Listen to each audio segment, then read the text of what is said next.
অনেক বছর আগের ঘটনা। একবার একজন চাষি তার বাড়ির উঠোনে বসে বিশ্রাম করছিলেন। এমন সময় তার একমাত্র ছেলে ছুটে আসে এবং বাবাকে খবর দেয় যে রাস্তার ধারের পুকুরে একটি ছেলে জলে ডুবে যাচ্ছে। একথা শুনে চাষি একটুও দেরি না করে তৎক্ষণাৎ পুকুরের কাছে পৌঁছায়। গিয়ে দেখে তার ছেলের বয়সী একটি ছেলে জলে ডুবে হাবুডুবু খাচ্ছে। পোশাক পরিচ্ছদ দেখে কোনো শহরের ধনী ছেলে বলেই মনে হচ্ছে। সাথে বেশ কিছু বন্ধু বান্ধব থাকলেও তারা সাঁতার জানে না। সাঁতার না জানায় তারা পুকুরের পাশে দাঁড়িয়েই বন্ধুর সাহায্যের জন্য চিৎকার করছে। চাষি আর এক মুহূর্ত সময় নষ্ট না করে জলে ঝাঁপিয়ে পড়ে এবং ছেলেটিকে উদ্ধার করেন। এই ঘটনার 2 থেকে 3 দিন পর হঠাৎ একদিন গ্রামের পথে ধুলো উড়িয়ে এক ঘোড়া টানায় সুসজ্জিত গাড়ি আগে পিছে অস্ত্রধারী অশ্বরোহী নিয়ে চাষির বাড়ির সামনে এসে থামল।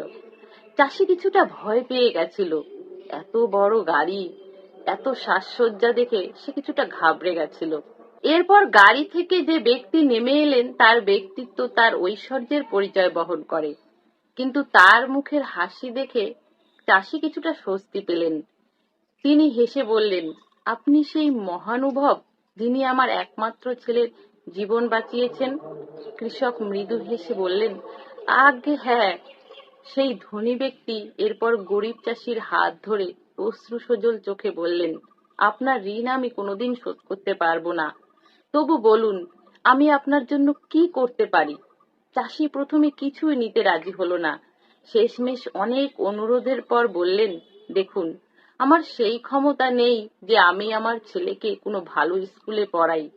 তাই যদি আপনি ওর একটা ভালো স্কুলে পড়ার ব্যবস্থা করে দিতেন, তাহলে আমি আপনার কাছে চিরকৃতজ্ঞ থাকব। এই কথা শুনে সেই ধনী ভদ্রলোক বললেন, ঠিক আছে, এই যদি আপনার ইচ্ছা হয়, তবে আজ থেকে আপনার ছেলে আমার ছেলের সাথে একই সাথে পড়াশোনা করবে এবং ওকে আমি আমার বাড়িতে রেখেই পড়াবো। এরপর অনেক বছর কেটে গেছে। চাষির ছেলে আর ধনীর ছেলের বন্ধুত্ব সময়ের সাথে সাথে আরো গভীর হয়েছে। দুজনেই এখন অত্যন্ত মেধাবী, যদিও দুজনের পছন্দ ছিল সম্পূর্ণ আলাদা। ধনীর ছেলের আকর্ষণ ছিল রাজনীতিতে আর তার বন্ধুর চিকিৎসা বিজ্ঞান। স্নাতক হওয়ার পর একজন মন দিলেন অণুজীব নিয়ে গবেষণায় আর একজন রাজনীতিতে।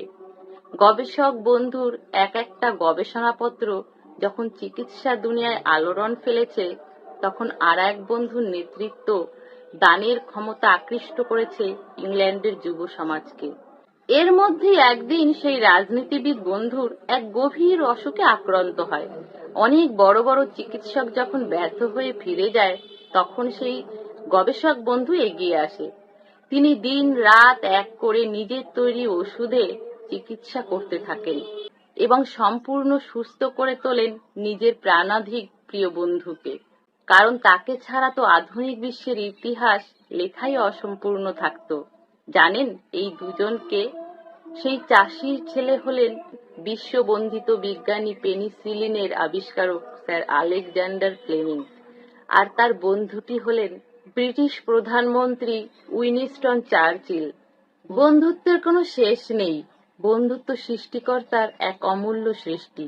ওদের ছাড়া জীবন সত্যি অসম্পূর্ণ। তাহলে বন্ধুরা, গল্পটা আপনাদের কেমন লাগলো অবশ্যই কমেন্টে জানাবেন। সকলে ভালো থাকবেন, সুস্থ থাকবেন।